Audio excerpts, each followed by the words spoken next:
చందమామ కథ సహజ కవి. వెంకటాపురం జమీందారుకు ప్రతి సంవత్సరం వసంతోత్సవాలు జరిపి కవులను సన్మానించడం అలవాటు. ఒకసారి ఆయన అలాగే వసంతోత్సవం జరిగినప్పుడు ఆయన ఆస్థానంలో ఉన్న కవుల పిల్లలు కూడా తమ తల్లిదండ్రులతో పాటు కవితాగోష్ఠిలో పాల్గొని పద్యపఠనం చేసి జమీందారుతో పాటు సభికులందరినీ ఆహ్లాదపరిచారు. అలా పద్యపఠనం చేసిన బాలకవుల్లో ముగ్గురు మాత్రం అందరినీ ఆకట్టుకున్నారు.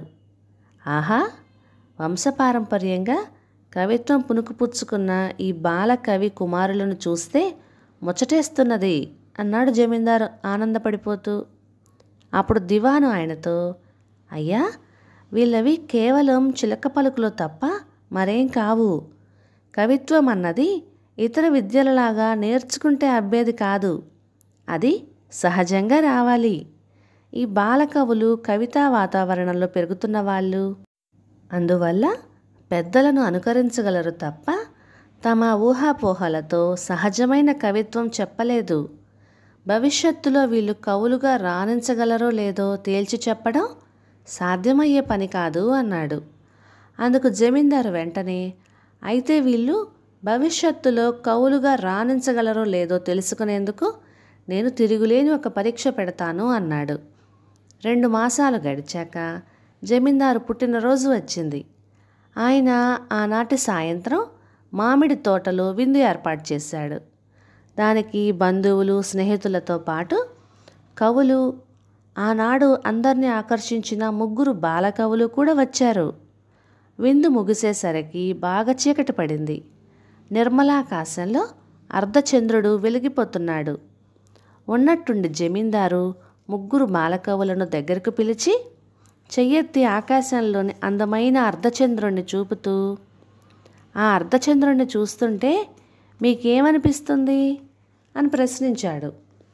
శివుడి జడలో మిగిలిపోయిన అర్ధచంద్రుడు ఆకాశంలో నుంచి భూమిని తొంగి చూస్తున్నాడు అన్నాడు మొదటి బాలకవి. జమీందారు గారు ఏర్పాటు చేసిన అద్భుతమైన దీపాల కాంతికి తన కాంతి సగం ఇచ్చేశాడు అన్నాడు రెండో బాలకవి. వాళ్ళు చేసిన ఉత్ప్రేక్షలకు ఆ జమీందారు ఆనందం పట్టలేకపోయాడు. అక్కడ ఉన్న వాళ్ళందరూ పెద్దగా హర్షధ్వానాలు చేశారు. జమీందారు 3వ బాలకవితో, బాలకవి, నిర్మలమైన ఆకాశంలోని ఆ అర్ధచంద్రుణ్ణి చూస్తుంటే నీకేమనిపిస్తున్నదో కూడా చెప్పు అన్నాడు చిన్నగా నవ్వుతూ.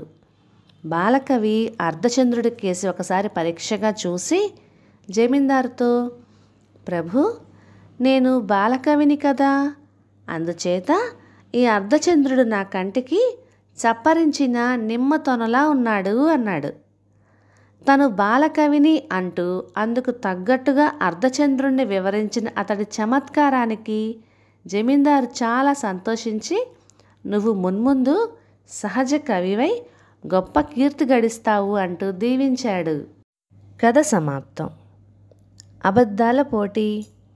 విశాలపురం మహారాజు గరుడసేనుడికి చక్కగా అబద్ధం చెప్పి తనను నమ్మించిన వాడిని సన్మానించాలని ఒక విచిత్రమైన కోరిక కలిగింది. ఆయన ఆస్థాన విదూషకుణ్ణి పిలిపించి సంగతి చెప్పాడు. విదూషకుడు ఒక క్షణం ఆలోచించి, దీనికి ఒకే ఒక తిరుగులేని రాజమార్గం ఉంది.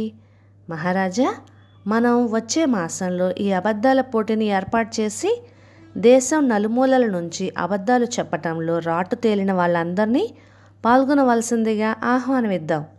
ఏమంటారు మహారాజా అని అడిగాడు.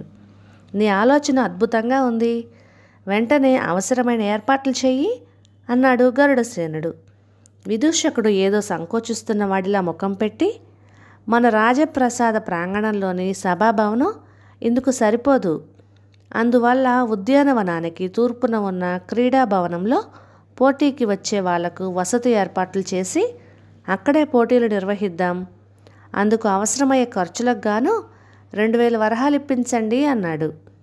రాజు ఇందుకు సరేనని కోశాధికారి చేత విదూషకుడికి 2000 వరహాలు ఇప్పించాడు. మహారాజా, రేపే ఈ పోటీ గురించి దేశమంతటా చాటింపు వేయిస్తాను. ఈ క్షణం నుంచే పోటీల్లో పాల్గొనేందుకు వచ్చే వాళ్ళ కోసం అన్ని ఏర్పాట్లు ప్రారంభమవుతాయి అన్నాడు విదూషకుడు. చివరకు అబద్ధాల పోటీ సభ ప్రారంభమయ్యే దినం రానే వచ్చింది.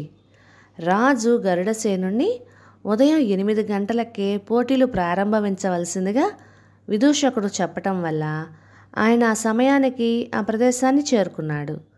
అయితే గరుడసేనుడికి అక్కడ పోటీ కార్యక్రమాలకు సంబంధించిన హడావుడి ఏమాత్రం కనిపించలేదు. అంతేకాక తను కూర్చోవడానికి ఆసనం కూడా లేదు. గరుడసేనుడు అక్కడ ఉన్న కాపలా భటుణ్ణి పిలిచి, ఈరోజు ఇక్కడ అబద్ధాల పోటీ జరగవలసి ఉంది కదూ, ఇంతవరకు ఆ కార్యక్రమం అమలు జరగటానికి ఎలాంటి ప్రయత్నం జరుగుతున్నట్టు కనబడడం లేదే అని ప్రశ్నించాడు. ఆ ప్రశ్న వింటూనే భటుడు, క్షమించండి మహారాజా, మీరు అనేదేమిటో నాకు అర్థం కావటం లేదు, ఆ పోటీల సంగతి నాకు తెలీదు అన్నాడు భయంగా. అంతలో విదూషకుడు అక్కడికి వచ్చాడు. గరుడసేనుడు అతడికేసి కోపంగా చూస్తూ, నువ్వు ఇంతకు ఈ అబద్ధాల పోటీ గురించి చాటింపు వేయించావా లేదా? ఎవరు రాలేదేం? అసలు ఆ పోటీ గురించిన ఏర్పాట్లే నువ్వు ప్రారంభించినట్టు లేదు. నీ సంజాయిషి ఏమిటి అని అడిగాడు. దీనికి విదూషకుడు చేతులు కట్టుకొని, క్షమించాలి మహారాజా, మీరు అనేదేమిటో నాకు తెలియడం లేదు. మీరు ఏదో ఏర్పాట్లు అంటున్నారు, వాటి గురించి తమరు నాకేం చెప్పలేదు. మీ ఆజ్ఞను ధిక్కరించేటంత సాహసం చేయగలనా? అసలు విషయం ఏమిటో సెలవివ్వండి అన్నాడు. విదూషకుడు అలా అనగానే గరుడసేనుడికి విషయం అర్థమైంది. ఆయన పెద్దగా నవ్వి, అయితే అబద్ధాల పోటీ పూర్తయిందన్నమాట. మొత్తానికి ఇలాంటి పోటీలో నిన్ను మించినవాడు లేడని నిరూపించుకున్నావు. నేను నీకిచ్చిన 2000 వరహాలు తిరిగి ఇవ్వవలసిన అవసరం లేదు. అదనంగా మరొక 2000 వరహాలు ఇస్తున్నాను అంటూ విదూషకుణ్ణి ఎంతగానో మెచ్చుకున్నాడు. రాజు తలుచుకుంటే దెబ్బలకు కొదవేం అన్నట్టు ఇలాంటి వింత వింత కోరికలు అప్పుడప్పుడు రాజులకు కలుగుతూ ఉంటాయేమో. కథ సమాప్తం. ఇక ఈ కథ మీకు నచ్చినట్లయితే ఇలాంటి మరెన్నో తెలుగు చిట్టిపొట్టి కథల కోసం please like, share and subscribe to my channel. Thank you.